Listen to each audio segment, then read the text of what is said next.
2082-83 को घरपालिका बजेट। श्रीमान तथा छोराछोरी महोदय, आज म 2082-83 को ऐतिहासिक गाउँटोल बजेट प्रस्तुत गर्ने अनुमति चाहन्छु। सबैभन्दा पहिले हामीले अनुमान गरे अनुसार एकजना दिदीबहिनीले तीजको तयारीमा कम्तीमा 2 पटक हेयर स्ट्रेट गर्ने, 3 वटा साडी किनेर 5 पटकसम्म होटलमा सेल्फी खिच्न जानुहुन्छ। त्यो खर्च कटाउन अब हाम्रै छतमा डीजे राखेर सासु नन्द रुँदै नाच्ने व्यवस्था मिलाएकी छु।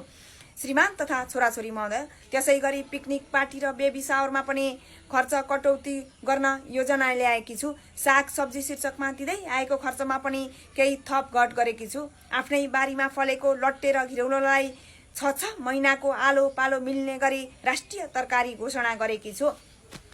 श्रीमान तथा छोराछोरी महोदय, घरको काम सम्बन्धमा पनि नयाँ योजना बनाएकी छु।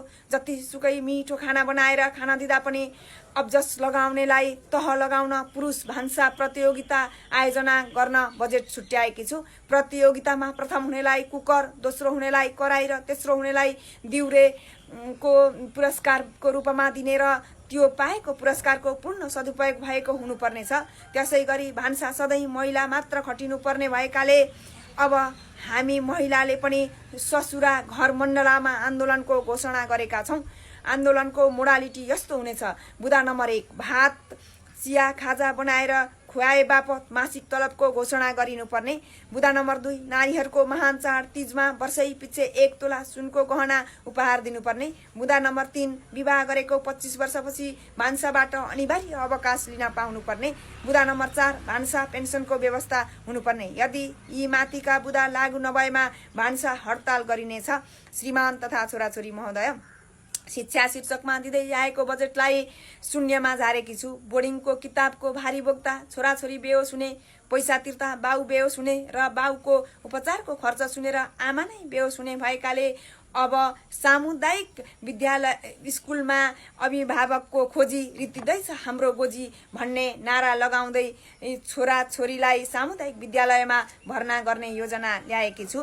श्रीमान तथा छोराछोरी महोदय, चाडबाड शीर्षकमा दिँदै आएको रकममा पनि केही कटौती गरेकी छु। दसैँमा टिका लगाउन आउने पाहुनाले कोक, फेन्टा, स्प्राइट जस्ता पेय पदार्थको सट्टा हरियो सागसब्जी, दही, मही, मासु, चिउरा आदि लिएर आउने पाहुनालाई मन फुकाएर खाममा नराखी आफ्नो गच्छले भ्याए बमोजिम दक्षिणा दिने र कोक, स्प्राइट जस्ता पेय पदार्थ लिएर आउने पाहुनालाई खाममा राखेर रु 5 को नोट र त्यही निजले ल्याएको कोक कोसेलीका रूपमा दिने व्यवस्था मिलाएकी छु। ओल्ड इज गोल्डलाई चरितार्थ बनाउन पोहोर दसैँका लुगा लगाएर सेल्फी खिच्ने प्रतिस्पर्धा आयोजना गरेकी छु, जसले गर्दा सालै पछि दसैँमा नयाँ लुगा किन्नु नपरोस्। श्रीमान तथा छोराछोरी महोदय, छोरा मान्छेको लुगा धुँदा गोजीमा 1 सुको पनि पैसा नभेटिने, बरु उल्टै भोलाको खोल, पराग, रजनीगन्ध, चुरोटका ठुटा र लाइटर भेटिएकाले आफ्नो लुगा आफै धोऊ योजना ल्याएकी छु। श्रृङ्गार तथा मेकअप खर्चमा पनि कटौती गर्दै बिना मेकअप सेल्फी आयोजना ल्याएकी छु। पारो वाहन खर्चमा पनि केही हेरफेर गरेकी छु। 2 चक्के तथा 4 चक्के पेट्रोल डिजलबाट चल्ने साधनले वातावरण प्रदूषण गर्नुका साथै खर्च पनि बढी लाग्ने भएकाले बिजुलीबाट चल्ने सफारी तथा पल्सर भन्दा कम छैन, सुगर लाग्छ भन्ने डर छैन भनेर साइकल किन्ने बजेट छुट्याएकी छु। त्यसैगरी यो बजेट भाषण मन पर्नेले ताली तथा मन नपर्नेले गाली गरेर पारित गर्न अनुरोध गर्दछु। जय श्रीमान, जय घर परिवार।